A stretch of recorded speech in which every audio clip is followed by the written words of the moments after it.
Bienvenidos nuevamente, este es el segundo video en relación al desarrollo de la ley de lo contencioso administrativo.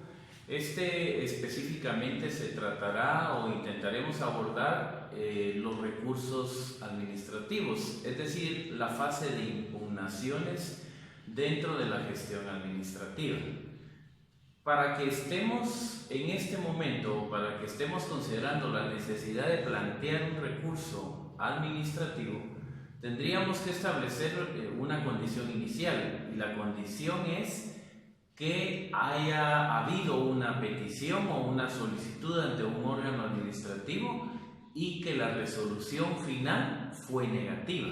En consecuencia, el ciudadano o el usuario se considera perjudicado con la decisión del órgano administrativo y considera que, o en su caso, considera que hubo una violación a alguna disposición o algún derecho que él consideraba propio y que el órgano administrativo por alguna razón consideró que no y le resolvió en forma negativa.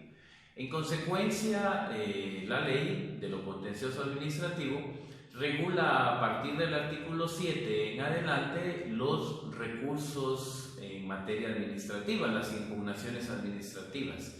Esencialmente son el recurso de revocatoria y el recurso de reposición. Quiero hacer la observación que estos son los únicos recursos que son válidos para la impugnación de resoluciones administrativas. Si bien es cierto, en varias ramas del derecho o en otra normativa encontramos recursos que se llaman igual. Por ejemplo, encontramos en el Código Procesal Civil, encontramos en el Código de Trabajo. Debemos aclarar que estos recursos únicamente tienen en común que se llaman igual. Entonces, siendo estos los únicos recursos de impugnación ordinarios en toda la administración pública, voy a aclarar que si se refiere a ordinarios en la administración pública es porque eventualmente podría extraordinariamente plantearse algún otro tipo de recurso de impugnación, tal el caso del amparo. Entonces a esa es la referencia de que se reafirma muy claramente que son los únicos recursos ordinarios en toda la administración pública, descentralizada y autónoma.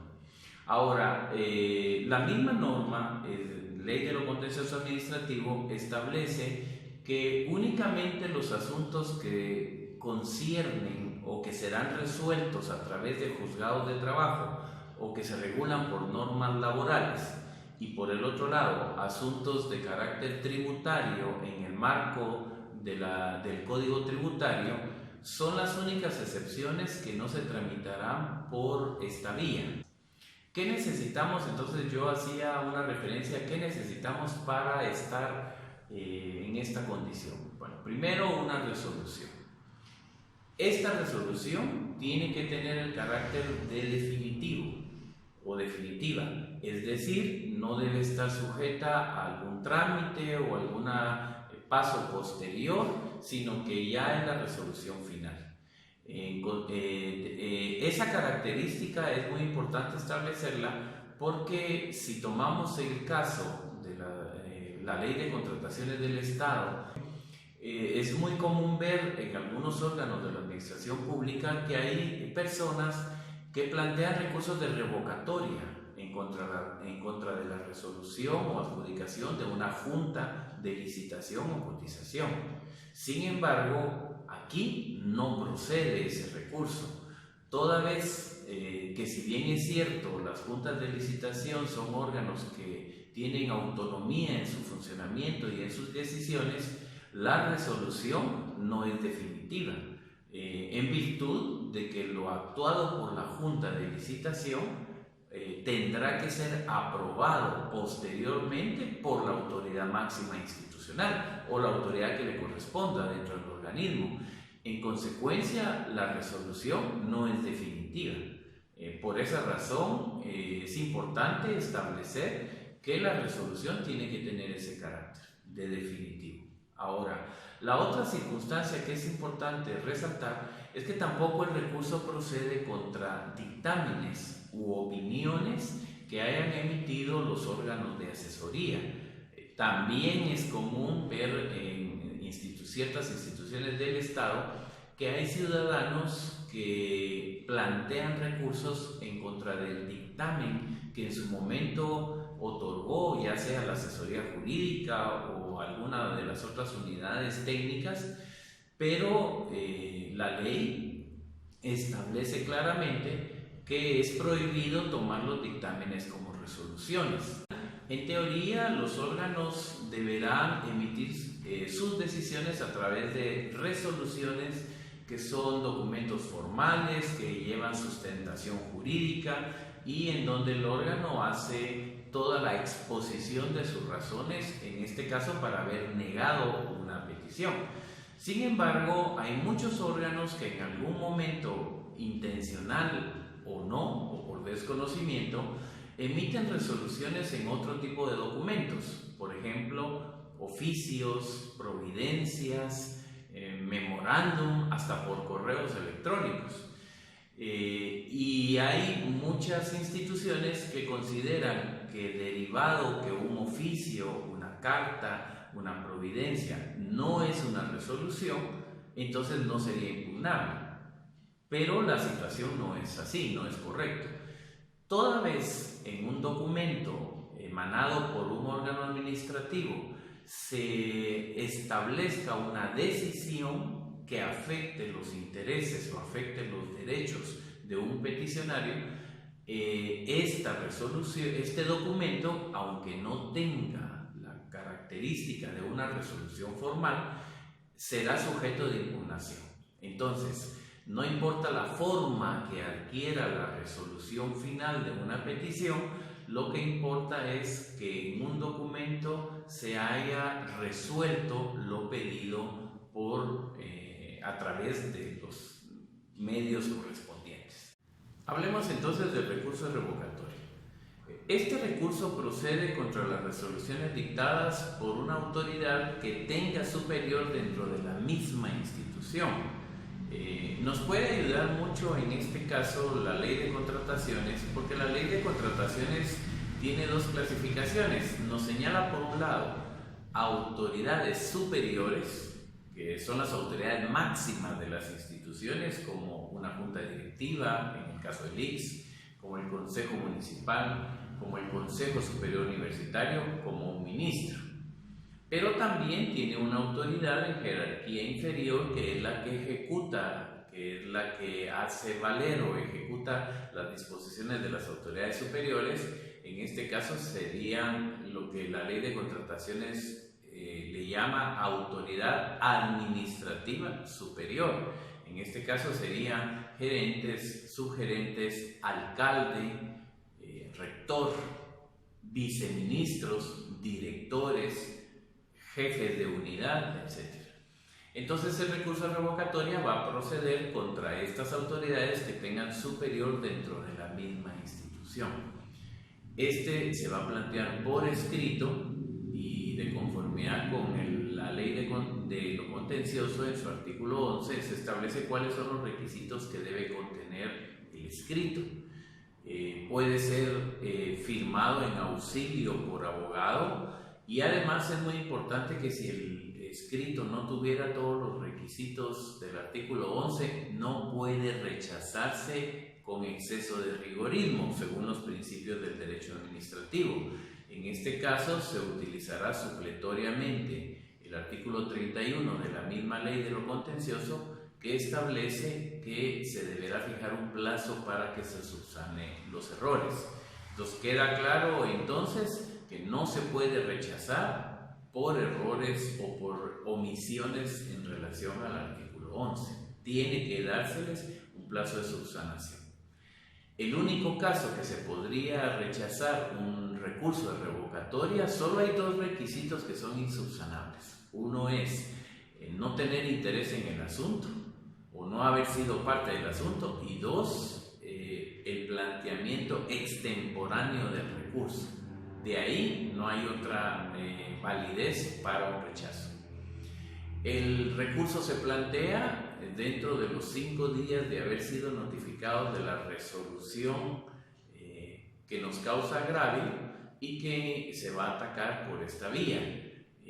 Hacemos la salvedad que en el caso de la ley de contrataciones del Estado, el periodo de planteamiento son 10 días, solo en el caso de la ley de contrataciones. En el caso de la ley de lo contencioso son 5. Ahora, se presenta el escrito por la persona, se presenta el escrito ante la autoridad que emitió la resolución. La autoridad lo recibe y tiene un plazo de 5 días para elevarlo a la autoridad superior, que es la que al final emitirá la resolución del recurso. Es la autoridad superior. Es importante recalcar que una de las causales para rechazar es no tener interés en el asunto. En consecuencia, quien lo plantee es una persona que tuvo participación en el expediente o tiene un interés directo. Bueno, se eleva el expediente a la autoridad superior y encontrándose el expediente en la autoridad superior, esta es la que en su momento va a determinar la procedencia del mismo. Ahora, encontrándose y dándole el trámite correspondiente, la autoridad procede a conceder audiencias que son sucesivas. Sucesivas significa una en pos de otra. Así es como debe hacerse el trámite correspondiente. Es decir, la autoridad viene y le da audiencia por 5 días al interponente o interesado y a quienes aparezcan con interés. Cuando ellos evacúen esos 5 días, el expediente lo retorna nuevamente ya con su evacuación. Entonces ahora la autoridad le da audiencia por 5 días al órgano asesor técnico. Podría ser asesoría jurídica o algún otro órgano asesor técnico. Ellos evacúan por 5 días y retorna el expediente.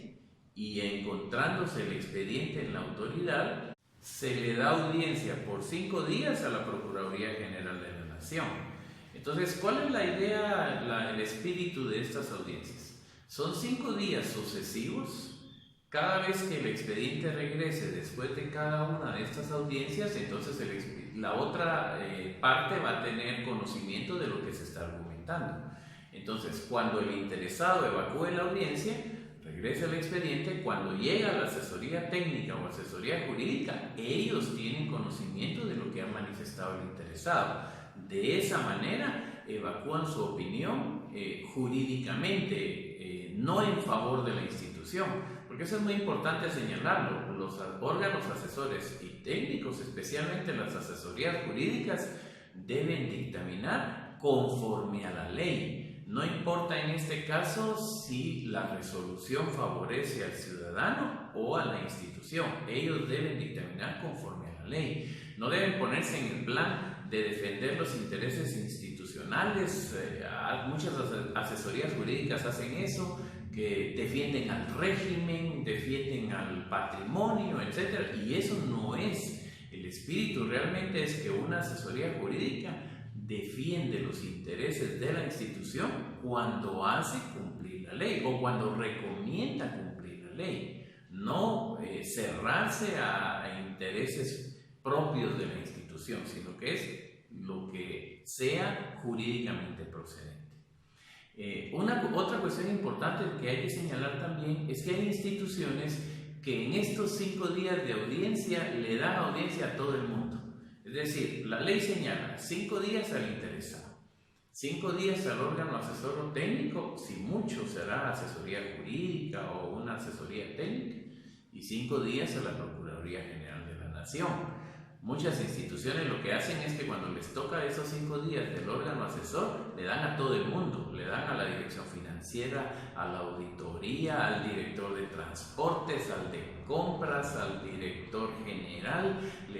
Eso no es correcto. No debemos olvidar que la ley de lo contencioso administrativo es una ley de orden público. En consecuencia, es de observancia general. Las partes no pueden alterar las formas del proceso y no debe, en este caso, distorsionarse los principios de la ley. Aquí es importante tomar en cuenta que un funcionario que no observe la ley de lo contencioso de orden público, en este caso la ley de lo contencioso administrativo, que es de orden público, corrigiendo esa parte, podría incurrir en responsabilidades, porque es de observancia general, no está sujeta a su sentimiento o a su voluntad, o no está sujeta a encontrar una forma donde la institución salga ganando a como de lugar. Eso no es legal. Bueno, evacuadas las audiencias, hay que tomar en cuenta que en el caso de la Procuraduría General de la Nación y en el caso del órgano asesor técnico, tienen obligación de evacuar esas audiencias. De lo contrario, incurrirían en responsabilidad. Evacuadas las audiencias, ahora el expediente regresa con la autoridad superior, que es la que va a dictar ahora la resolución final. En este caso, encontrándose ya el expediente con la autoridad superior, que es la que resolverá en definitiva, esta tiene 15 días para dictar la resolución final. Ahora, puede darse el caso que antes de dictar la resolución final, después de haberse agotado las audiencias, la autoridad superior tenga dudas y considere dictar diligencias para mejor resolver. Estas diligencias las dictaría con la finalidad de aclarar alguna duda o algún concepto, alguna información que quedó pendiente o algo que no está claro, y para el efecto puede entonces la autoridad superior dictar esas diligencias y mandar a requerir algún informe adicional o documentación que considere conveniente con la finalidad de resolver de mejor manera. Para el efecto señalará 10 días para estas diligencias. Finalizadas estas diligencias, entonces deberá resolver. Ahora, demos el caso que regresó el expediente, no señaló diligencias para mejor resolver, entonces resuelve en 15 días. Contra esta resolución que resolvió el recurso de revocatoria, si en caso no fuera satisfactoria, procedería el proceso contencioso administrativo si no fuera de satisfacción para el interesado. Otra cosa que podría pasar en este momento es que, vencido el plazo de los 15 días para dictar la resolución final, después de regresar el expediente de las audiencias, el órgano administrativo no dicta su resolución. Transcurren en este caso más del tiempo señalado, transcurren 30 días o más y el órgano no dicta la resolución. En este caso, el interesado tendrá dos posiciones claras. Una, puede consentir el silencio y esperar hasta que se le dicte la resolución, o, de conformidad con la ley, se deberá darle una interpretación a esto que se le llamaría el silencio administrativo. Es decir, se produce el silencio administrativo cuando vence el plazo de ley para emitir la resolución, el órgano no la dicta. En este caso, de conformidad con la ley de lo contencioso, se puede darle una interpretación a este silencio, y la interpretación que se le dará a este silencio es que se tiene por confirmada la resolución que se impugnó, es decir, la que nosotros no estuvimos de acuerdo. En consecuencia, como se tiene por confirmada, quiere decir que le dijeron que no a nuestro recurso, se confirmó lo que la autoridad inferior había resuelto negándonos algo a nosotros, y entonces ahora, derivado de la ley y que a este silencio le damos una interpretación, entonces daremos por cerrada la vía administrativa y ahora podremos acudir a la vía de lo contencioso administrativo. El otro recurso que teníamos pendiente conversar es el recurso de reposición. El recurso de reposición procede contra las resoluciones definitivas dictadas por la autoridad superior de las instituciones. Aquí, a diferencia del que acabamos de conversar, aquí son resoluciones dictadas por la autoridad máxima de una institución, como podría ser la Junta Directiva del ICS, el Consejo Municipal, el Consejo Superior Universitario o un ministro. Debe tomarse en cuenta que es la autoridad superior dentro de una institución. Claro, aquí cabría la duda, por ejemplo, en el caso de los ministros, quien jerárquicamente superior a ellos está el vicepresidente de la República y el presidente de la República. Pero la ley es clara cuando señala que es superior dentro de esa institución. En consecuencia, ellos se constituyen en la autoridad superior. Ahí es el recurso de reposición. Este recurso se plantea prácticamente en las mismas condiciones y requisitos que el anterior, solo con la diferencia de que este ya se plantea directamente al órgano superior. Entonces, dictada la resolución, tenemos 5 días para plantear el recurso, se presenta ante la autoridad superior y la autoridad superior ahora, recibido el expediente y habiendo evaluado sobre los requisitos del mismo, tanto los requisitos subsanables como los insubsanables, entonces ahora procede a otorgar las audiencias y ahora ya es el mismo procedimiento. Igualmente procederían aquí las diligencias para mejor resolver, o en su caso, si transcurridos los 30 días no se dicta resolución, se tendría entonces por confirmada la resolución que estamos impugnando. En consecuencia, podríamos ya acudir a la vía del proceso contencioso administrativo. Bueno, espero haber sido claro, no enredarme mucho. Quisiera pedirles si pudieran suscribirse a mi canal. De esta manera yo tendría conocimiento si lo que estamos haciendo está dando resultado o el resultado que esperábamos.